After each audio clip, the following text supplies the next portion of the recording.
आज हम लोग अपने इस चैप्टर साउंड को और आगे बढ़ाने वाले हैं। एक हमारा नया टॉपिक है आज का, we hear sound through our ears. यानी कि ये तो हम लोग को मालूम ही है कि जो भी हम लोग अपने आवाज़ सुनते हैं अपने आसपास, वो हम अपने कानों से सुनते हैं, ठीक है। लेकिन यहाँ पे ना हमारा ये पढ़ना है, यानी कि यहाँ पे हम लोगों को ये जानना है कि आखिर हमारा कान काम कैसे करता है ना। और हमारे कानों तक हमारा जो मतलब कि आवाज़ है वो किस तरीके से पहुंचता है। तो टॉपिक का नाम है basically we hear sound through our ears. आपको मालूम है कि हम लोग अपने कानों से आवाज़ सुनते हैं, लेकिन कैसे सुनते हैं ये हम लोगों को आज यहाँ पे पढ़ना है। सबसे पहले यहाँ पे देखिए, आपके पास भी डायग्राम होगा। हालांकि एनसीईआरटी में जो डायग्राम दिया गया है ना, उसमें वो इतना एलेबरेट डायग्राम नहीं दिया गया, उसमें बहुत ही छोटा सा डायग्राम दिया गया है। कोई बात नहीं, आप इसको यहाँ से देख के ड्रॉ भी कर सकते हैं या फिर आप इसको यहाँ से देख के समझ भी सकते हैं, ठीक है। और यदि आपके पास कोई दूसरा बुक है तो आप उसमें भी देखेंगे कि आपके पास भी डायग्राम दिया गया है। यदि कुछ इसी प्रकार का डायग्राम आपके बुक में भी है तब तो फिर समझने में बहुत आसानी होगी आपको। नहीं दिया हुआ है तो कोई दिक्कत नहीं है, आप यहाँ से इसको ड्रॉ भी कर सकते हैं। और ड्रॉ करना ये उतना हार्ड नहीं है, बड़ा सिंपल है, ठीक है। चलिए शुरू करते हैं। तो हमारा जो कान का अंदर वाला हिस्सा होता है ना, वो देखने में कुछ ऐसा ही लगता है, ठीक है। आगे बढ़ते हैं, आखिर ये काम हमारा कैसे करता है, कैसे फंक्शन करता है। इसमें कहा गया है the sound waves are collected by the pinna of outer part of ear. यानी कि इन्वायरमेंट से साउंड वेव कलेक्ट करने का काम किसका है? पिन्ना का है। पिन्ना का मतलब ये बाहरी वाला है जो इससे हमारा होता है ना, मसल्स वाला, जिसको कि हमारे टीचर लोग पहले बचपन में कान पकड़ के बहुत मारा करते थे। तो वही वाला हिस्सा जो हमारा पिन्ना है, वो पिन्ना क्या करता है, सबसे पहले जो भी साउंड प्रोड्यूस हो रहा होता है एनवायरनमेंट में, उसको कलेक्ट करने का यहाँ पे वो काम करता है, ठीक है। अब साउंड हमारा यहाँ पे आ चुका है, ठीक है। अब क्या होता है देखो, these sound waves pass through the ear canal and fall on the ear drum. अब यहाँ पे आप देखेंगे तो सबसे पहला हमारा आवाज़ यहाँ पिन्ना में आ चुका है। पिन्ना में आने के बाद हमारा आवाज़ यानी कि साउंड वेव कहाँ जा रहा है, धीरे धीरे ट्रैवल करते करते करते इस कैनाल में घुस गया। इसको हम लोग कहते हैं ईयर कैनाल। अच्छा हाँ, इस ईयर कैनाल में कहा जाता है ना कि आपको कभी भी कोई पेंसिल ये सब नहीं डालना चाहिए। मालूम है क्यों? क्योंकि ईयर कैनाल के लास्ट में आप यहाँ पे देखेंगे तो एक ईयर ड्रम है। ईयर ड्रम का मतलब है कि यहाँ पे ना एक तरीके से एक झिल्ली है। झिल्ली का मतलब एक मेम्ब्रेन है, एक परत है, एक लेयर है। और यदि वो परत हमारा फट गया पेंसिल डालने से कानों में, तो सोचो क्या हम लोग आवाज़ों को सुन पाएंगे? आराम से नहीं सुन पाएंगे, बहरे हो जाएंगे हम लोग। इसीलिए कहा जाता है कि हमारे कानों में कोई भी अलग सा चीज़ नहीं डालना चाहिए, ठीक है। आगे बढ़ते हैं। फिर और क्या कहा गया था, मतलब कि हमारा साउंड वेव सबसे पहले कहाँ पे आया? पिन्ना में आया। पिन्ना के बाद हमारा वो ईयर कैनाल के थ्रू होते हुए वो साउंड वेव हमारा किससे टकराया? ईयर ड्रम से टकराया। और ईयर ड्रम हमारा बेसिकली क्या है? एक लेयर है। कैसा है? एक लेयर है, और उस लेयर से हमारा जाके साउंड टकरा गया, ठीक है। अब आगे क्या होता है देखो, when the sound waves falls on the eardrums starts vibrating backward and forward rapidly। और जैसे हमारा साउंड वेव किससे टकराता है? ईयर ड्रम से टकराता है, वैसे ईयर ड्रम हमारा आगे पीछे बहुत जोर से क्या करने लगता है? वाइब्रेट करने लगता है, ठीक है। आगे देखते हैं, the vibrating eardrum causes a small bone hammer to vibrate. अब यहाँ पे आपको ना 3 बोन देखने को मिलेंगे छोटे छोटे। एनसीईआरटी में इन बोन के बारे में डिफाइन नहीं किया गया है, कोई दिक्कत नहीं है, आप यहाँ से इसका डायग्राम देख सकते हैं। और ये डायग्राम आपका बिल्कुल डिटेल्ड डायग्राम है, ठीक है। अब ईयर ड्रम से आप देखेंगे ना 3 हड्डी है छोटा छोटा, जो कि बहुत ही नाजुक हड्डी होता है। वो हम लोग अपने बाहर से हाथों से टच भी नहीं कर सकते, क्योंकि वो हमारे कान के अंदर वाले हिस्से पे होता है। 3 हड्डी है। पहला हमारा है हैमर, उसके बाद है एनविल, और उसके बाद है स्टिरप, ठीक है। ये हमारा 3 हड्डी अपने कानों के अंदर देखने को मिलता है। और ये हड्डी ना बहुत मजबूत नहीं होते हैं, बहुत सॉफ्ट बोन होते हैं, बहुत ही नाजुक होता है, वो ऊपर से बहुत ही छोटा छोटा सा होता है, ठीक है। अब चूंकि हमारा ईयर ड्रम से कौन सा बोन जुड़ा हुआ है? हैमर। तो अब चूंकि हमारा जो ईयर ड्रम वाइब्रेट कर रहा था, ये वाइब्रेशन किसको पास कर दिया जाएगा? हैमर को पास कर दिया जाएगा। और वो वाइब्रेशन फिर किसको पास कर दिया जाएगा? एनविल को। और फिर वो वाइब्रेशन किसको पास कर दिया जाएगा? स्टीरप को। मतलब कि वो वाइब्रेशन हैमर से गया एनविल में, एनविल से गया हमारा स्टीरप में। मतलब कि वाइब्रेशन धीरे धीरे क्या हो रहा है? ट्रांसफर हो रहा है ईयर ड्रम से। फिर आगे देखते हैं क्या हुआ, देखो from hammer vibrations are passed on to second bone anvil and then to the third bone stirrup। तो इसी प्रकार से हमारा वाइब्रेशन हैमर के बाद एनविल में जाएगा, एनविल के पास से फिर हमारा वो वाइब्रेशन स्टीरअप के पास चल जाएगा। ठीक है, वाइब्रेशन का मतलब क्या, वही साउंड बेसिकली। आगे बढ़ते हैं फिर। The vibrating stirrup strikes on the membrane of oval window and vibrations are pass to the liquid in cochlea. अब यहाँ पे देखिए हमारा वाइब्रेशन लास्ट में कहाँ, कौन से हड्डी के पास आ चुका है, स्टीरअप के पास। अब ये स्टीरअप क्या करना शुरू करेगा, वाइब्रेट करना शुरू करेगा।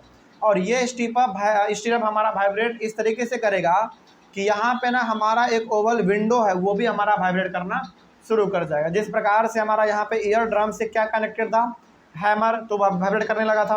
उसी प्रकार से अब यहाँ पे हमारा स्टीरअप से क्या कनेक्टेड है, ओवल विंडो। और ये ओवल विंडो भी हमारा क्या है, बेसिकली एक मेम्ब्रेन है, वही एक परत है। जिस प्रकार से हमारा यहाँ पे ईयर ड्रम था ना, उसी प्रकार का हमारा ओवल विंडो भी होता है। तो जब स्टीरअप वाइब्रेट करेगा तो वो वाइब्रेट और किसको करवा देगा, ओवल विंडो को भी वाइब्रेट करवा देगा। ठीक है, अब ओवल विंडो जब वाइब्रेट करता है तो ये वाइब्रेशन धीरे धीरे कहाँ चल जाता है हमारा, ये स्ट्रक्चर हम लोग इसको कहते हैं पूरा कॉकलिया, मतलब ये जो जलेबी टाइप का घुमा हुआ है, जलेबी टाइप का जो घुमा हुआ है पूरा ये गोल गोल, इसको हम लोग कहते हैं कॉकलिया। और इस कॉकलिया के अंदर ये सारा सब जो आप बिंदु बिंदु देख रहे हैं ना, डॉट डॉट, ये पूरा क्या है, लिक्विड है। तो वो वाइब्रेशन किसको मिल गया, स्टीरअप से मिला ओवल विंडो को, और ओवल विंडो से वो वाइब्रेशन किसके पास चला गया, कॉकलिया के पास। और कॉकलिया में भी कहाँ पे, लिक्विड में चला गया वो हमारा वाइब्रेशन। अब देखते हैं उस वाइब्रेशन के साथ क्या होता है। देखो, due to this liquid in cochlea begins to vibrate. और जैसे ही कॉकलिया के लिक्विड के पास हमारा वाइब्रेशन गया, अब कॉकलिया का जो लिक्विड है वो क्या करना शुरू करेगा, वो भी वाइब्रेट करना शुरू करेगा। उसके बाद देखिए क्या हुआ, the vibrating liquid of cochlea sets of electric signals in the nerve cells present in it. अब यहाँ पे आप ध्यान से देखेंगे तो इस कॉकलिया के ऊपर ना एकदम बिल्कुल टहनी के जैसा, पेड़ का जो टहनी होता है ना, उसके जैसा इससे क्या जुड़ा हुआ है हमारा, बहुत सारा ऑडिटरी नर्व जुड़ा हुआ है। और ये ऑडिटरी नर्व कहाँ जाता है हमारा, ब्रेन के पास जाता है, याद रखिएगा इस बात को। तो यहाँ पे जो हमारा कॉकलिया में लिक्विड है वो जब वाइब्रेट करना शुरू करता है ना, तो वो उस वाइब्रेशन को किस में कन्वर्ट कर देता है, इलेक्ट्रिकल सिग्नल में, इलेक्ट्रिकल सिग्नल में कन्वर्ट कर दिया। और वो इलेक्ट्रिकल सिग्नल हमारे ब्रेन तक ले जाने का काम किसका है, ऑडिटरी नर्व का है। ठीक है, और वो जब इलेक्ट्रिकल सिग्नल हमारे ब्रेन पे जाएगा तो क्या होगा देखा जाए। तो लेकिन यहाँ पे आपसे सवाल ये पूछा जा सकता है कि बताइए हमारे ब्रेन तक कौन सा नर्व है जो कि इलेक्ट्रिकल सिग्नल को पहुंचाने का काम करता है, तो वो हमारा ऑडिटरी नर्व है। ठीक है ना, चलिए आगे बढ़ते हैं फिर।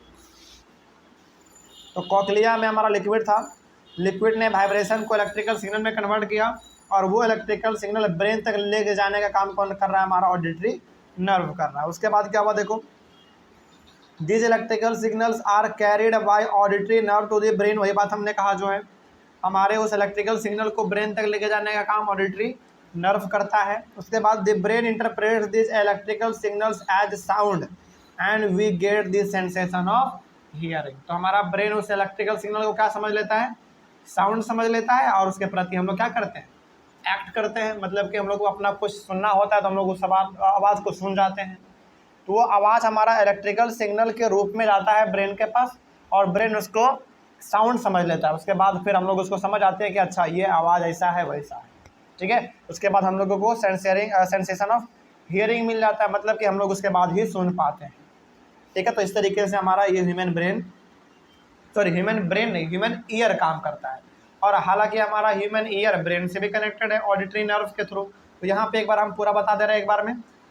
इन्वायरमेंट से यानी कि सराउंडिंग से साउंड को कलेक्ट करने का काम पीना का है। फिर वो साउंड हमारा जाएगा ईयर कैनाल से होते हुए ईयर ड्रम में, और ईयर ड्रम के पास जैसे जाएगा वो हमारा ईयर ड्रम क्या करता रहता है, बहुत ही तेज़ी से वाइब्रेट करता रहता है। और वो वाइब्रेशन पास कर देगा हैमर को, हैमर के बाद एनविल को, एनविल के बाद स्टीरअप को, और स्टीपर वाइब्रेट करवा देगा किसको, ओवल विंडो को। और ये ओवल विंडो वाइब्रेट करवा देगा कॉकलिया में जो लिक्विड प्रेजेंट है उसको। और ये जो कॉकलिया में लिक्विड प्रेजेंट है ये क्या करेगा, वाइब्रेशन को इलेक्ट्रिकल सिग्नल में कन्वर्ट कर देगा, और उस इलेक्ट्रिकल सिग्नल को ब्रेन तक लेके जाने का काम हमारा है ऑडिटरी नर्व का। और ऑडिटरी नर्व जब उस इलेक्ट्रिकल सिग्नल को लेके जाएगा ब्रेन तक, तो इलेक्ट्रिकल सिग्नल को क्या समझ लेगा ब्रेन, साउंड समझ लेगा, और उसके प्रति वो हम लोगों को एक्ट करता है। ठीक है, इस तरीके से हमारा ह्यूमन ईयर काम करता है। कोई डाउट अब इसमें? चलिए अगले वाले क्लास में हम लोग शुरू करते हैं नया topic, amplitude, time period and frequency of a vibration. Thank you very much. मिलते हैं हम लोग अपने अगले वाले क्लास में। आज का हमारा टॉपिक है amplitude, time period and frequency of a vibration. यहाँ पे ना 3 इंपॉर्टेंट टर्म है आपके सामने। पहला है आपका एम्पलीट्यूड, दूसरा है टाइम पीरियड और तीसरा है फ्रीक्वेंसी। इन तीनों के बारे में हम लोग पढ़ेंगे, लेकिन इसको पढ़ने से पहले आपको हम दोबारा बताना चाहेंगे वाइब्रेशन और ऑक्सीलेशन का मतलब क्या होता है। हालांकि इसके बारे में आप पहले जान चुके हैं, एक बार अपने क्लास में हम लोगों ने वाइब्रेशन को समझा था कि आखिर वाइब्रेशन क्या होता है। देखो, वाइब्रेशन आप बोलो या फिर ऑक्सीलेशन बोलो, बात सेम होता है, ठीक है। लेकिन जब तक आप वाइब्रेशन को अच्छी तरीके से नहीं समझेंगे तब तक आप एम्पलीट्यूड, टाइम पीरियड और फ्रीक्वेंसी को नहीं समझ पाएंगे। तो यहाँ पे ध्यान से समझिएगा, क्योंकि इन्हीं तीनों टर्म में आप लोगों को बहुत ज़्यादा डाउट होता है। समझिए क्या है। सबसे पहला बात तो हम लोग वाइब्रेशन को ही ऑक्सीलेशन कहते हैं, ठीक है। देखिए, इसमें कहा गया है to and fro. To and fro का मतलब क्या है? बैकवर्ड और फॉरवर्ड, ठीक है। Motion of an object is called vibration और ऑक्सीलेशन, यानी कि कोई ऑब्जेक्ट है जो कि बहुत ही तेजी से आगे पीछे वो मूव कर रहा है, तो उसको हम लोग क्या कह देते हैं कि वो ऑब्जेक्ट किस में है? वाइब्रेशन में है या फिर वो ऑक्सीलेशन में है। तो ऑक्सीलेशन या फिर वाइब्रेशन का मतलब होता है किसी भी ऑब्जेक्ट का बहुत ही तेजी से वाइब्रेट करना, आगे पीछे। यही हमारा कहलाता है वाइब्रेशन या फिर ऑक्सीलेशन, ठीक है ना। आगे बढ़ते हैं। This motion is also called oscillatory motion. और इस मोशन को, कौन सा मोशन? ये आगे पीछे करने जो कर रहा है, ये हमारा क्या मोशन ही तो है। तो इस मोशन को हम लोग ऑक्सीलेटरी मोशन भी कहते हैं। क्यों ऑक्सीलेटरी मोशन कहते हैं? क्योंकि इसको हम लोग ऑक्सीलेशन भी कहते हैं ना। तो ऑक्सीलेशन से हमारा क्या वर्ड निकल गया? ऑक्सीलेटरी मोशन निकल गया। तो यहाँ पे आपको डाउट नहीं होना चाहिए, बड़ा ध्यान से समझिएगा। यहाँ पे ना बच्चा फंसता है। सबसे पहला क्या समझा आपने? सबसे पहला आपने समझा कि यदि कोई ऑब्जेक्ट बहुत ही तेजी से आगे पीछे कर रहा है, यानी कि बहुत ही तेजी से वो वाइब्रेट कर रहा है, तो हम उसको कहते हैं वाइब्रेशन या फिर ऑक्सीलेशन, ठीक है। और इसी चीज़ को, यानी कि आगे पीछे करने को, इसी चीज़ को हम लोग और क्या कह देते हैं? ऑक्सीलेटरी मोशन कह देते हैं, ठीक है। अब आगे आप समझिए एम्पलीट्यूड क्या होता है। तो एम्पलीट्यूड ऑफ अ वाइब्रेशन क्या होता है? देखो, the maximum displacement of a vibrating object from its central position is called the amplitude of a vibration। इसका मतलब क्या होगा? इसका मतलब ये हो गया, अच्छा, आपने कभी देखा होगा जो साउंड बॉक्स होता है, साउंड बॉक्स में जो चुंबक लगा होता है, चुंबक के आगे ना एक लेयर होता है, एक पर्दा टाइप का होता है। जब हमारा साउंड बॉक्स आवाज़ करता है, आपने देखा होगा वो वाइब्रेट करता है, यानी कि आगे पीछे करता है। तो वो जो हमारा ऊपर का लेयर है, यानी कि जो पर्दा है ऊपर का चुंबक के आगे का, वो कितना दूर तक ऊपर उठा और कितना दूर तक नीचे गया, मतलब कि कितना दूर तक वो आगे बढ़ा, कितना दूर तक पीछे बढ़ा, उसी को हम लोग कहते हैं एम्पलीट्यूड। एम्पलीट्यूड का मतलब है कि आखिर यदि कोई ऑब्जेक्ट वाइब्रेट कर रहा है, आगे पीछे कर रहा है, तो वो कितना दूर आगे जा रहा है और कितना दूर वो पीछे आ रहा है वाइब्रेशन के दौरान, इसी को हम लोग कहते हैं एम्पलीट्यूड। समझ में आया बात? कोई डाउट इसमें? जैसे मान लीजिए आप क्या कर रहे हैं, आप एक बीच रोड पे खड़े हैं और बीच रोड पे आप क्या कर रहे हैं? खड़े होके एक तरफ आप 1 किलोमीटर दौड़ गए, उसके बाद फिर आप दूसरी तरफ दोबारा 1 किलोमीटर दौड़ गए, तो ये आपका क्या हो गया? एम्पलीट्यूड हो गया। इसका मतलब आप यहाँ पे ये समझ गए, जब कोई ऑब्जेक्ट वाइब्रेट करता है तो वो आगे पीछे तो वाइब्रेट करता ही है। वो आगे पीछे वाइब्रेट कर रहा है, तो वो आगे कितना दूर गया और पीछे वो कितना दूर गया, इसी को हम लोग कहते हैं एम्पलीट्यूड। तो इसका डेफिनेशन क्या है? The maximum displacement. डिस्प्लेसमेंट का मतलब कितना दूर वो गया और कितना ज़्यादा दूर गया, मतलब कि यदि कोई ऑब्जेक्ट वाइब्रेट कर रहा है आगे पीछे, तो वो कितना दूर आगे गया और कितना दूर पीछे गया बहुत तेजी में, of a vibrating object from its central position. Central position का मतलब क्या हो गया? एक फिक्स्ड पोजीशन से वो कितना दूर आगे गया और कितना दूर पीछे गया, इसी को हम लोग कहते हैं एम्पलीट्यूड। अच्छा, जब साउंड बॉक्स नहीं चल रहा होता है तो उसका वो जो पर्दा होता है चुंबक वाला, वो तो बड़ा आराम से रहता है, उसी को हम लोग क्या कह देते हैं? सेंट्रल पोजीशन कह देते हैं। और जब साउंड बॉक्स चलना शुरू होता है तो हमारा चुंबक का जो पर्दा होता है वाइब्रेट करना शुरू करता है, तो अपने सेंट्रल पोजीशन से कितना दूर आगे वाइब्रेट किया और कितना दूर पीछे वाइब्रेट किया, इसी को हम लोग कहते हैं एम्पलीट्यूड, ठीक है। आगे बढ़ते हैं फिर।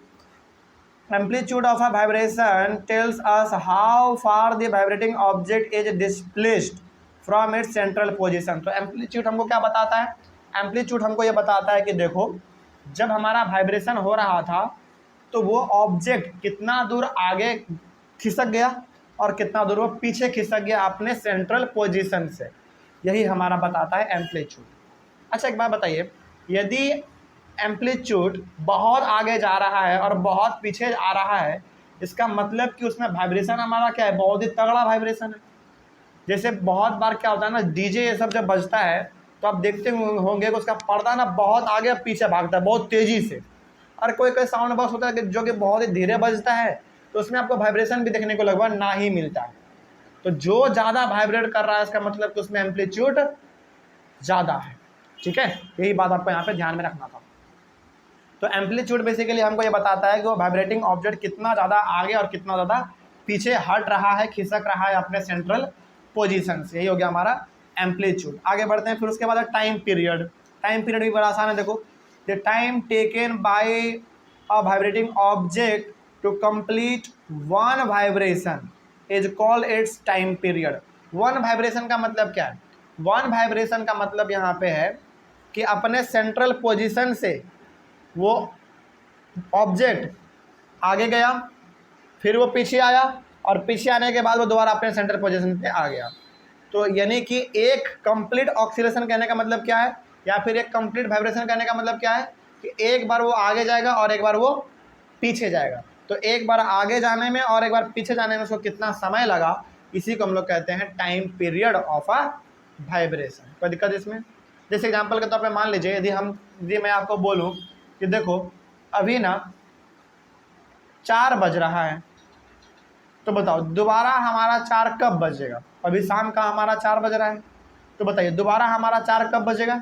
सुबह में 4 बजेगा। तो दोबारा सुबह में 4 बजने के लिए इसको कितना समय लगा? 12 घंटा लगा ना, वही हमारा टाइम पीरियड है।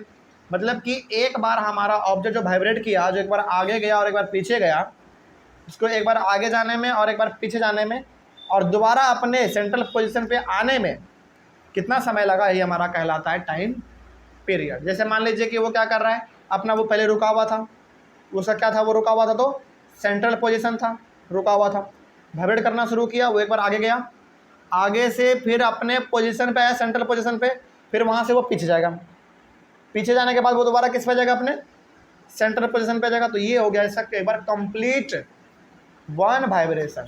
तो इसको एक कंप्लीट वाइब्रेशन करने में कितना समय लग रहा है, यही हमारा कहलाता है टाइम पीरियड। जैसे मान लीजिए, सपोज कीजिए कि मेरे पास यहाँ पे ना, सपोज कीजिए कि मेरे पास यहाँ पे एक, एज्यूम कर लो कि हमारा यहाँ पे वाइट स्क्रीन पे एक छोटा सा पॉइंट है बीच में ओ, मतलब कि एक बिंदु यहाँ पे आप एज्यूम कर लो, और ये हमारा बिल्कुल अभी रुका हुआ था, वाइब्रेट करना शुरू किया, एक बार ये आगे गया, यहाँ लाइन तक गया, फिर यहाँ से एक बार यहाँ पे आएगा, फिर ये एक बार यहाँ से यहाँ गया पीछे, और फिर जब दोबारा यहाँ पे आके सेंट्रल पोजीशन पे रुक जाएगा, तो यही हमारा कहलाएगा वन कंप्लीट वाइब्रेशन या फिर वन कंप्लीट ऑक्सीलेशन।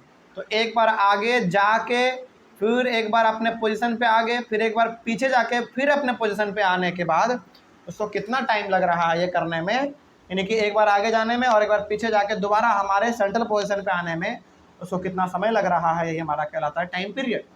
ठीक है, आगे unit of measuring time period is second. Time period को हम लोग किस में मेजर करते हैं? सेकेंड में मेजर करते हैं। ठीक है, और यदि थोड़ा सा इसका बड़ा आप यूनिट लेंगे तो मिनट, उससे भी बड़ा आप यूनिट लेंगे तो घंटा, आवर। ठीक है, आगे बढ़ते हैं फिर। तो टाइम पीरियड का हमारा यूनिट क्या होता है? सेकेंड होता है, इस बात को आप याद रखिएगा।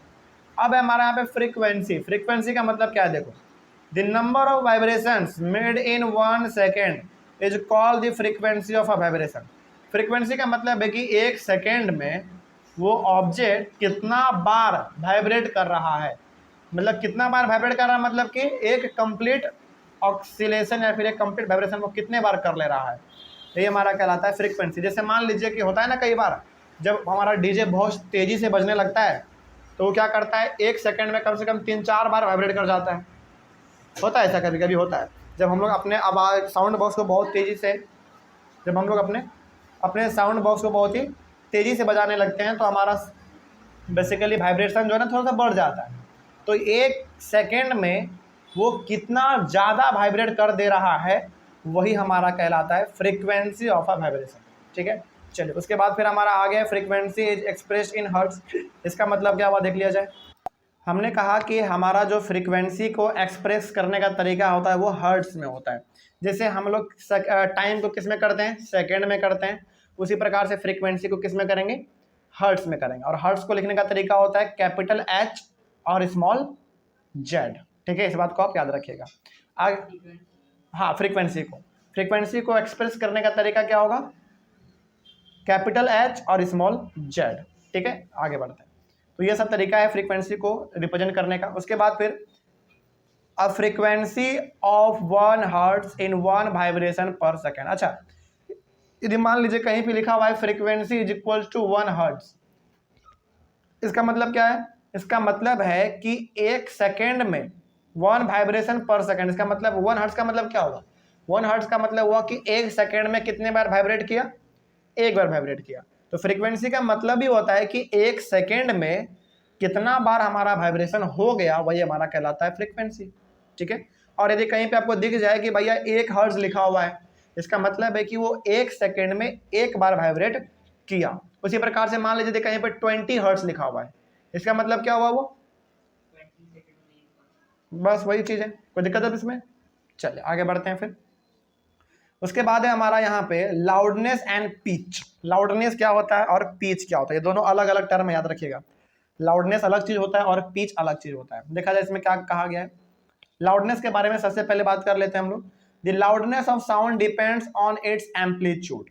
एम्पलीट्यूड हमारा यहाँ पे दोबारा बात किया जा रहा है एम्पलीट्यूड का। एम्पलीट्यूड को आप दोबारा समझिए क्या था हमारा एम्पलीट्यूड। चलिए, एम्पलीट्यूड का मतलब क्या था, एम्पलीट्यूड का मतलब था कि जब हमारा कोई ऑब्जेक्ट वाइब्रेट करता है तो वो कितना ज़्यादा आगे गया और कितना ज़्यादा वो पीछे गया, यही तो कहलाता है ना हमारा एम्पलीट्यूड। तो अब एम्पलीट्यूड हमारा जो है, यानी कि लाउडनेस किस पे डिपेंड करेगा, एम्पलीट्यूड पे करेगा। इसका मतलब कि कोई आवाज़ धीमा होगा या बहुत तेज होगा, किस पे डिपेंड करेगा, एम्पलीट्यूड पे करेगा। जैसे मान लीजिए कि एम्पलीट्यूड आपका बहुत ज़्यादा है, मतलब कि वाइब्रेट जब हमारा ऑब्जेक्ट किया तो वो बहुत आगे चल गया और बहुत पीछे भी चला गया, इसका मतलब कि वहाँ पर लाउडनेस हमारा क्या है, ज़्यादा है। इसीलिए हम लोगों को, जैसे आपको बताते हैं, जैसे आप अपने साउंड बॉक्स को बहुत ही स्लो वॉल्यूम पे करके बजाएंगे, ऑब्वियस सी बात उसका लाउडनेस कैसा होगा, कम होगा, क्योंकि क्या वो ज़्यादा वाइब्रेट कर पा रहा है, नहीं कर पा रहा है। लेकिन यदि आप वही आवाज़ उसका बढ़ा दोगे तो ऑब्वियसली आप बात आप देखोगे कि उसका जो मेम्ब्रेन है, यानी कि जो लेयर है, बहुत आगे से और बहुत पीछे से जाएगा,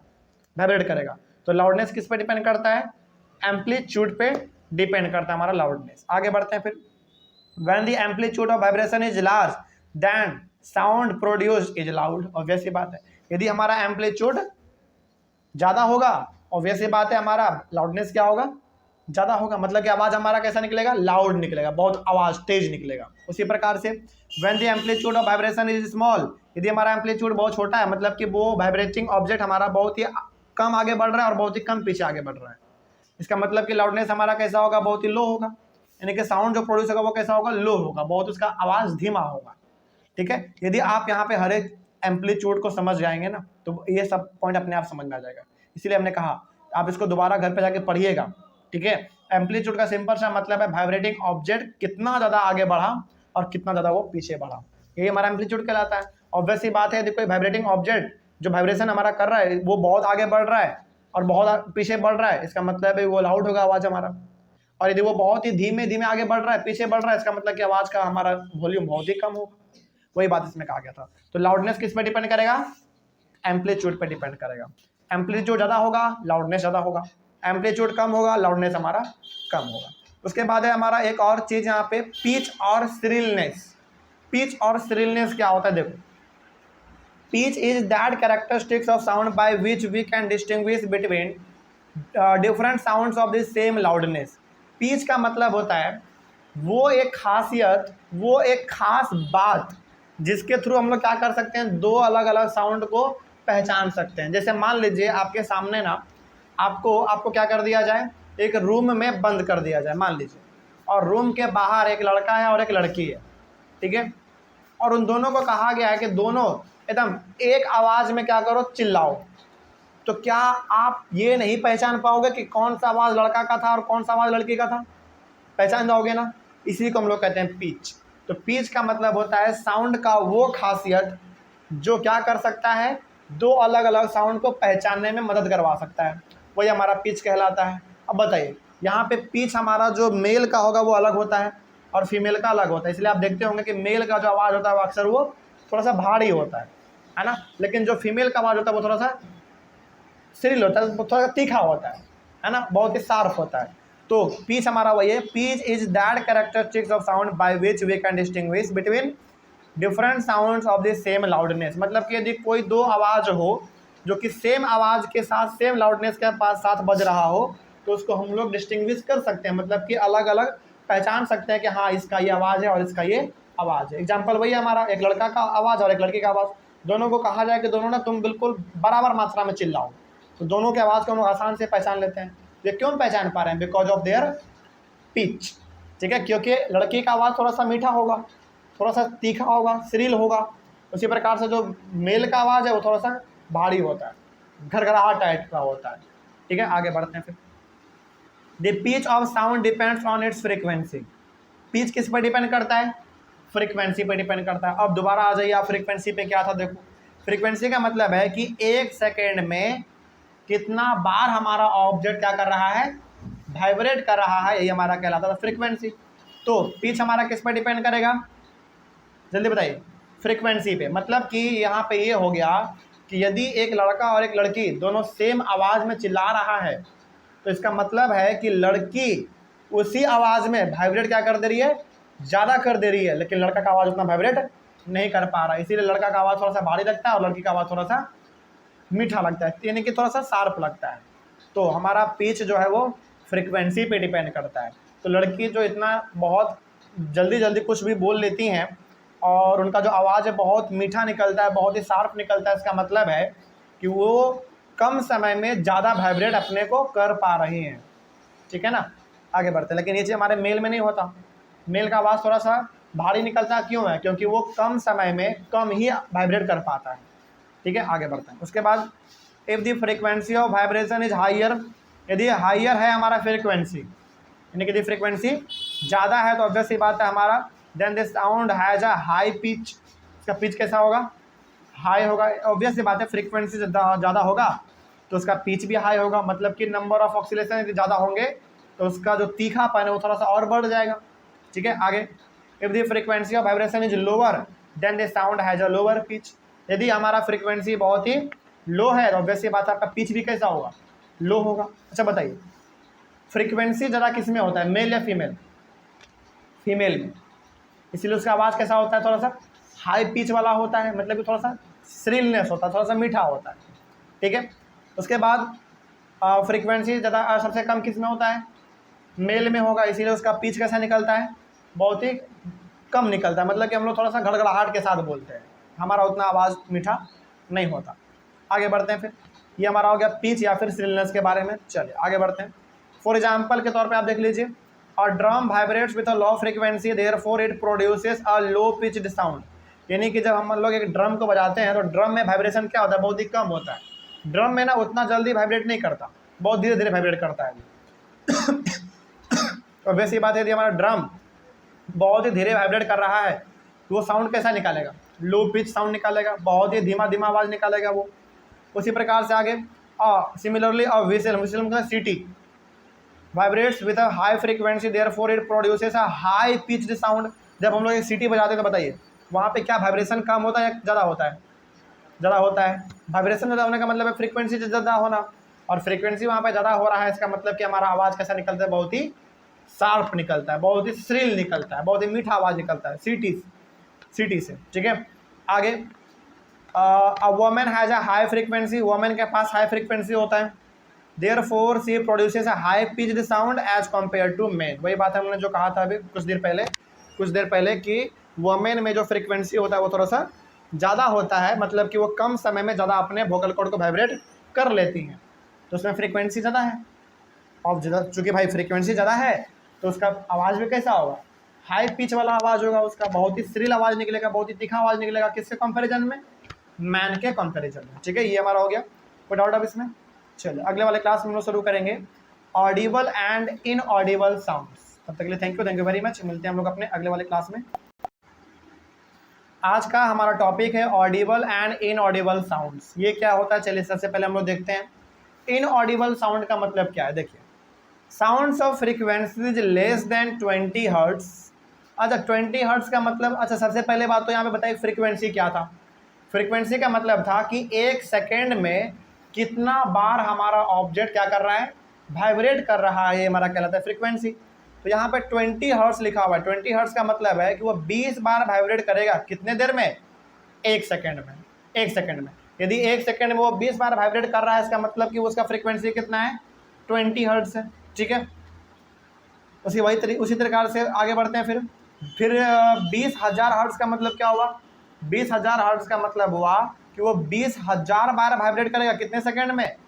1 सेकंड में करेगा। ठीक है, तो वही यहाँ पे कहा गया है कि sounds of frequencies less than 20 hertz and more than 20,000 hertz can not be detected by the human year.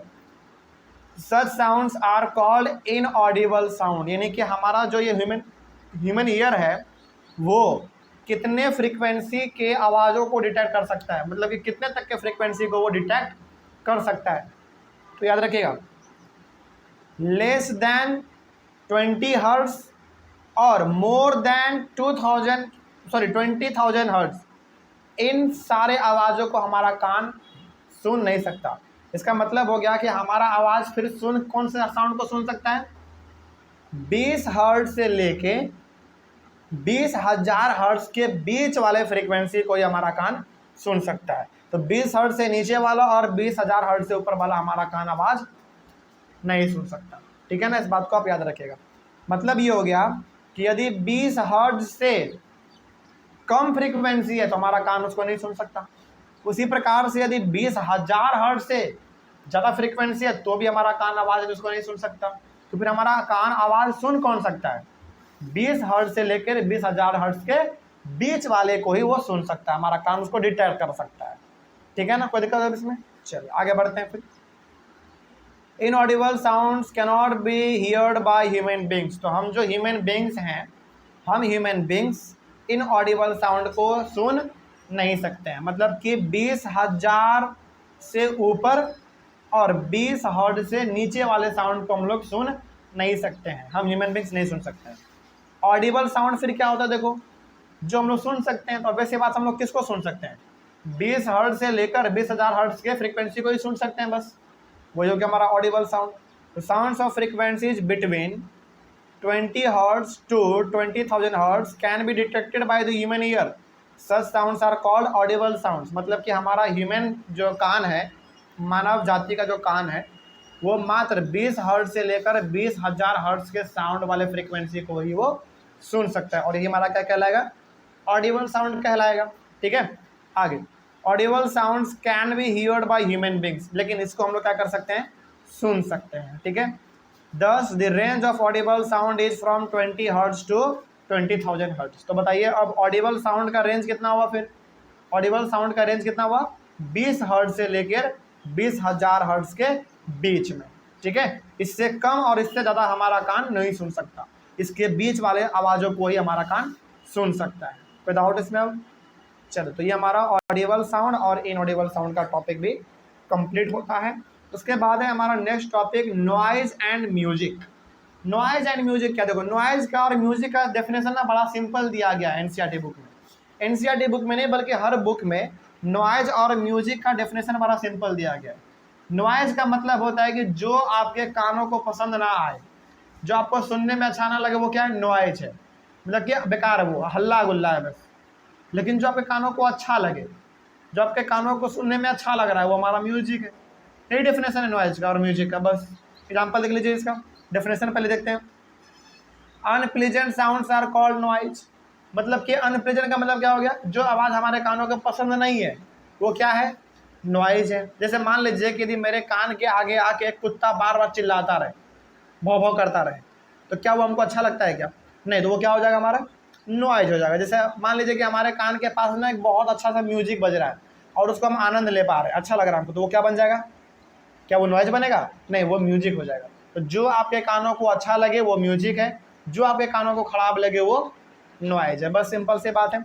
Examples of noise are blowing of horns of motor vehicles, यानी कि जो मोटर व्हीकल हमारे होते हैं, 4 व्हीलर 2 व्हीलर 8 व्हीलर जो भी है, मतलब यदि उसका लगातार हॉर्न बजाया जाए ना, तो वो हमारा क्या बन जाता है? नॉइज बन जाता है। बड़ा उटपटांग लगता है सुनने में। उसके बाद बस्टिंग ऑफ क्रैकर, मतलब कि पटाखा जब आवाज़ करता है तो वो भी हमको बहुत ख़राब लगता है। बार्किंग ऑफ डॉग्स, जब कुत्ता भौंकता है, वो भी हमारा हो गया। Landing and flying of aeroplane, देखो जब एरोप्लेन लैंड करता है फिर जब फ्लाई करता है तो बहुत आवाज़ करता है। क्या ये सब हमारे कानों को सुनना अच्छा लगता है क्या? नहीं, बहुत हमारे कानों को इरिटेशन होता है, तो ये हमारा क्या हो जाएगा? नॉइज हो जाएगा। ठीक है, अब म्यूजिक देख लो क्या है, pleasant sounds are called music. तो जो आपको सुनने में अच्छा लगे, प्लीजेंट लगे आपके कानों को, आनंद मिले आपको उससे, वो हमारा म्यूजिक कहलाएगा। सिंपल सी बात है, कोई डाउट है इसमें? चलो, तो इस तरीके से हमारा नॉइज हो गया और म्यूजिक हो गया। तो जो सुनने में अच्छा लगे वो म्यूजिक है, जो सुनने में खराब लगे वो हमारा नॉइज है। एग्जाम्पल देख लेते हैं थोड़ा सा, मतलब म्यूजिक का क्या है। देखो, examples of music are sound produced by harmonium. Harmonium हमारा कितना अच्छा आवाज़ निकालता है। हारमोनियम हो गया, सितार हो गया, फिर वीणा हो गया, वायलिन हो गया, पियानो, फ्लूट, शहनाई, तबला, ढोलक एक्सेट्रा, ये सब कितना अच्छा अच्छा आवाज़ निकालता है। एकदम मधुर आवाज़, लगता है कि दिन भर में बस बजते रहे। ये सब हमारे कानों को अच्छा लगता है, तो वैसी बात ये क्या कहलाएगा? म्यूजिक कहलाएगा। ठीक है, चलो उसके बाद हम लोग पढ़ेंगे नॉइज पोल्यूशन के बारे में। कोई दिक्कत इसमें? चलिए, तो नॉइज पोल्यूशन को हम लोग अपने अगले वाले क्लास में कवर करते हैं। नहीं तो चलिए कोई बात नहीं, इसी में हम लोग इसको कवर कर लेते हैं। छोटा सा टॉपिक है, इसके लिए अलग से करने की जरूरत नहीं है, इसी में कर लेते हैं। नॉइज पोल्यूशन क्या है? नॉइज पोल्यूशन का मतलब हो गया कि अनवांटेड जो आवाज़ प्रोड्यूस हो रहा है ना, उसी को हम लोग कहते हैं नॉइज पोल्यूशन। अच्छा, जैसे हम लोग कहते हैं ना वाटर पोल्यूशन। वाटर पोल्यूशन का मतलब क्या होगा? पानी का गंदा होना। उसी प्रकार से हम लोग बोलते हैं एयर पोल्यूशन, मतलब कि हवा का गंदा होना, खराब होना। उसी प्रकार से यहाँ पे क्या है? नॉइज पोल्यूशन, मतलब कि जो हमारे कानों को क्या लग रहा है? खराब लग रहा है, वही हमारा क्या है? नॉइज पोल्यूशन है। तो नॉइज पोल्यूशन क्या? देखो, प्रेजेंस ऑफ एक्सेसिव और unwanted sounds in the environment is called noise pollution. मतलब ये हो गया कि हमारे इन्वायरमेंट में ज़रूरत से ज़्यादा यदि कोई चीज़ लगातार बज रहा है, आवाज़ निकाल रहा है लगातार, जो कि हमारे कानों को बिल्कुल पसंद नहीं है, तो हमारा क्या कहलाएगा? नॉइज पोल्यूशन कहलाएगा। जैसे मान लीजिए कि आप रोड पे खड़े हैं और लगातार एक बाइक वाला ना हॉर्न बजा रहा है, तो बताइए क्या वो नॉइज पोल्यूशन का एग्जाम्पल हुआ कि नहीं हुआ? बिल्कुल हुआ, क्योंकि क्या वो आपको सुनने में अच्छा लग रहा था क्या? नहीं, सुनने में भी अच्छा नहीं लग रहा था, और दूसरी बात ये लगातार बजा रहा था, तो ये हमारा नॉइज पोल्यूशन हो गया। ठीक है, आगे, major causes of noise pollution are sounds of vehicles, यानी कि गाड़ियों का आवाज़, bursting of crackers, machines, loudspeakers etcetera, ये सब क्या करते हैं? नॉइज पोल्यूशन को बढ़ाते हैं, मतलब कि हमारे कानों को ना बेसिकली सब परेशान करता है। ठीक है ना, चलिए, तो ये हमारा एग्जाम्पल होगा नॉइज पोल्यूशन का। आगे बढ़ते हैं। What are the harms of noise pollution? Noise pollution क्या क्या हार्म कर सकता है? नॉइज पोल्यूशन से क्या नुकसान पहुंचता है? देखते हैं क्या क्या उससे हो सकता है। देखो, noise pollution may cause many health related problems like lack of sleep, hypertension. Hypertension का मतलब क्या होता है? हाई ब्लड प्रेशर, मतलब कि लगातार यदि आपके सामने आवाज़ बज रहा हो बहुत तेज़ी में, वो भी अनवांटेड, आपको अच्छा नहीं लग रहा है, तो आपको इससे क्या होगा? नींद का समस्या हो जाएगा, मतलब कि आपको नींद नहीं आएगा, ऐसा हो सकता है, बहुत बार होता भी है। ठीक है, उसके बाद फिर हाइपरटेंशन, आपका ब्लड प्रेशर क्या हो जाएगा? हाई हो जाएगा। इसीलिए आप हमेशा देखते होंगे जो ब्लड प्रेशर का जो मतलब जिसको समस्या होता है जिस आदमी को, वो हमेशा क्या करता है? वैसे आवाज़ पे जाने, यानी कि वैसे स्थान पे जाने से वो हमेशा हिचकिचाता है जहाँ पे आवाज़ बहुत ही तेज़ हो रहा हो। आपने ऐसा सुना होगा, बहुत सारे हमारे ऐसे बड़े बुजुर्ग लोग हैं जो क्या कहते हैं कि बेटा आवाज़ धीमा करके सुनो, क्योंकि उनको क्या होता है? इरिटेशन होता है, क्योंकि उनको क्या है? समस्या हाइपरटेंशन का है। हो सकता है उनका ब्लड प्रेशर क्या हो जाए? हाई हो जाए। ठीक है ना, इसलिए अब शादी ब्याह के माहौल में अभी आप देखेंगे जो बड़े बुजुर्ग होते हैं, जो बूढ़े लोग होते हैं, जिनको ब्लड प्रेशर का समस्या होता है, वो हमेशा कौन से कोना पसंद करते रहने के लिए? वहाँ पे जहाँ आवाज़ बहुत ही धीमा जाए, और वो लोग जानबूझ के बोल देते हैं कि बेटा थोड़ा सा आवाज़ कम कर दो, और कम कर देना चाहिए भाई, बात समझाया? कम कर देना चाहिए और कम करके ही सुनना चाहिए। आपने कभी गौर किया होगा, जब शादी ब्याह में ना लगातार आवाज़ निकलता रहे डीजे से, वो भी बहुत तेज़, कुछ समय के लिए ना आपको माथा दर्द करने लगता है, आपका सर दर्द करने लगेगा, साथ ही साथ आपको नींद नहीं आएगा अच्छे तरीके से। आपको लगेगा ना कि अभी भी आप शादी से घर आ जाएंगे, लेकिन अभी भी आपको लगेगा कि मेरे माइंड में ना बार बार कोई हथौड़ा मार रहा है, ऐसा लगता है कई बार। तो आवाज़ उतना तेज़ करके नहीं सुनना चाहिए। ठीक है, आगे उसके बाद फिर नॉइज पोल्यूशन में also cause irritation and headache, ये भी सही बात है। पहला बात तो इरिटेशन बहुत होता है, ये बहुत तेज़ी आवाज़ बज रहा है तो इरिटेशन होता है कि भैया बंद करो सबसे पहले। दूसरा बात हेडेक, सर दर्द करने लगता है, बिल्कुल सही बात है। मतलब कि आपके सामने बहुत तेज़ी से कोई गाना बजा रहा है, मतलब कि बहुत हद से ज़्यादा तेज़ में, और वैसी बात आपका सर दर्द करता है ना, एकदम दिमाग घूमने लगता है। ठीक है, आगे फिर noise pollution can damage the ears permanently and cause deafness. और कई बार तो यदि आप बहुत तेज वॉल्यूम पे लगातार आवाज़ों को सुनेंगे तो हो सकता है कि आपके परमानेंट ये कान को ही खराब कर दे और आप क्या हो जाएं, बहरे हो जाएं। ऐसा होता भी है, बहुत बार होता है। ठीक है, तो ये हमारा नॉइज़ पोल्यूशन से होने वाला समस्या था। लेकिन समस्या है तो समाधान भी तो है ना, तो इसको हम लोग कम कैसे कर सकते हैं, चलिए देख लेते हैं कैसे कम करेंगे। We can control the noise pollution by taking following measures. तो कुछ हमारे पास तौर तरीके हैं जिसको यदि अपनाया जाए तो हम लोग अपने नॉइज़ पोल्यूशन से होने वाली समस्याओं को बंद कर सकते हैं। क्या क्या, देखो क्या क्या तरीका है। Silencing devices must be installed in aircraft engines, transport vehicles, industrial machines and home appliances. देखो कई बार ना हम लोगों को क्या करना चाहिए, देखो कई बार क्या होता है ना कि बहुत सारे ऐसे गाड़ी होते हैं और कई बार तो हमारे घरों में ही ऐसे अप्लाइंसेस होते हैं, ऐसे डिवाइस होते हैं जो बहुत आवाज़ प्रोड्यूस करता है। तो उसमें क्या कर देना चाहिए, साइलेंसिंग वाला डिवाइस लगा देना चाहिए। साइलेंसिंग वाला डिवाइस मतलब हो गया जो आवाज़ को बहुत ही क्या कर दे, कम कर दे। तो एयरक्राफ्ट जब उतरता है ना नीचे, कभी आपने गौर किया कितना आवाज़ करता है, तो भयंकर रूप से आवाज़ करता है। उसमें क्या लगा देना चाहिए, साइलेंसिंग डिवाइस लगा देना चाहिए ताकि उड़े या फिर नीचे गिरे तो बहुत आराम से आवाज़ हो बस। ठीक है, तो हमारे आसपास ऐसे बहुत सारे डिवाइस हैं, बहुत सारे ऐसे इक्विपमेंट हैं जिनमें साइलेंसिंग डिवाइस लगाना बहुत ही इंपॉर्टेंट है। अपने घरों में भी हैं, फिर से ट्रांसपोर्ट व्हीकल में भी है, इंडस्ट्रियल मशीन, और सबसे बड़ा बात तो इंडस्ट्री वाले लोग, इंडस्ट्री में ऐसे ऐसे कोई कोई मशीन होते हैं कि बहुत दिन भर आवाज़ निकालता जा रहा है, बगल में जो मोहल्ले में लोग रह रहे हैं उसको भी समस्या हो रहा है। तो वहाँ पे बेसिकली साइलेंसिंग डिवाइस लगाना बहुत ही इंपॉर्टेंट है, जो अनवांटेड साउंड को क्या कर देगा, साइलेंस कर देगा। ठीक है, कम कर देगा। आगे फिर all noisy operations must be conducted away from any residential area. जो भी नॉइजी ऑपरेशन है, नॉइजी ऑपरेशन का मतलब है, मान लीजिए कि आपके मोहल्ले में आपका एक कंपनी है छोटा सा, और उस कंपनी में आपने जो मशीन लगाया है ना बहुत आवाज़ करता है, तो बेसिक बात है उस मशीन से समस्या किसको होने वाला है, आसपास जो लोग रहते हैं उनको समस्या होने वाला है। तो कोशिश किया जाए कि जो मशीन ज़्यादा आवाज़ निकालता है उस मशीन को कहाँ पे लगाया जाए, उस रेसिडेंशियल एरिया से बाहर लगाया जाए जहाँ पे लोग नहीं रहते हैं। ठीक है ना, तो इससे क्या होगा, लोगों को नॉइज़ पोल्यूशन का समस्या नहीं होगा। ठीक है, आगे बढ़ते हैं फिर। Noise producing industries should be set up away from residential area. कई बार क्या होता है, हम लोग फैक्ट्री को वहाँ पे लगा देते हैं जहाँ पे कि लोग बहुत ही बड़े लेवल पे रहते हैं, और बड़ा फैक्ट्री है भाई, आवाज़ भी बहुत निकालता है। तो इस प्रकार के फैक्ट्री को भी जानबूझ के कहाँ पे लगाना चाहिए, वहाँ पे लगाना चाहिए जहाँ पे कि हमारा कोई लोग नहीं रहता है, जहाँ के बहुत दूर दूर तक खाली एरिया है, कहीं कोई नहीं रहता है, वहाँ पे यदि ऐसा ऐसे इंडस्ट्री लगाया जाए तो कोई दिक्कत नहीं होगा। ठीक है, उसके बाद use of automobile horns should be minimize. कई बार क्या होता है, ट्रैफिक में हम लोग फंस जाते हैं, पीछे से लगातार हॉर्न बजाए जा रहे हैं, है ना, इस तरीके यानी कि इस हरकत को भी थोड़ा सा कंट्रोल करना पड़ेगा, इसको भी रोकने की ज़रूरत है। तो ऑटोमोबाइल्स में जो हमारा हॉर्न बजता रहता है लगातार, उसको भी कम करने की ज़रूरत है ताकि हमारा नॉइज़ पोल्यूशन कम हो सके। उसके बाद TV and music system should be run at low volume. TV हो या फिर म्यूजिक सिस्टम हो या फिर रेडियो हो, कुछ भी हो, मतलब वो बिल्कुल कम वॉल्यूम करके उसको बजाया जाए, इससे दूसरों को भी समस्या नहीं होगा और आप भी अच्छी तरीके से एंजॉय कर पाएंगे। ठीक है, और लास्ट हमारा इसमें है, trees must be planted along the roads and around buildings to cut down the sounds reaching the residents. मतलब कि सड़क के किनारे जहाँ पे आप रहते हैं उसके आजू बाजू में जहाँ पे आपको खाली जगह मिल रहा है वहाँ पे क्या कर दो, पेड़ पौधे बड़े लेवल पे आप लगा दो। और पेड़ पौधे क्या करते हैं मालूम है, अनवांटेड साउंड को वो एब्जॉर्ब करने का काम करते हैं। इसीलिए आपने हमेशा गौर किया होगा कि पेड़ रोड के बगल में ज़रूर लगाए जाते हैं। रोड के बगल में पेड़ क्यों लगाए जाते हैं, ताकि रोड से जो समस्या हमारे रहने की, जो रोड पे से जो आवाज़ निकलेगा उस आवाज़ को कौन एब्जॉर्ब कर ले, ट्री एब्जॉर्ब कर ले। तो ट्री जो है ना एक बहुत अच्छा एब्जॉर्बर है किसका, साउंड का। इसीलिए हम लोगों को अपने आसपास ज़्यादा से ज़्यादा पेड़ पौधे लगा के रखने चाहिए। कोई डाउट अब इसमें?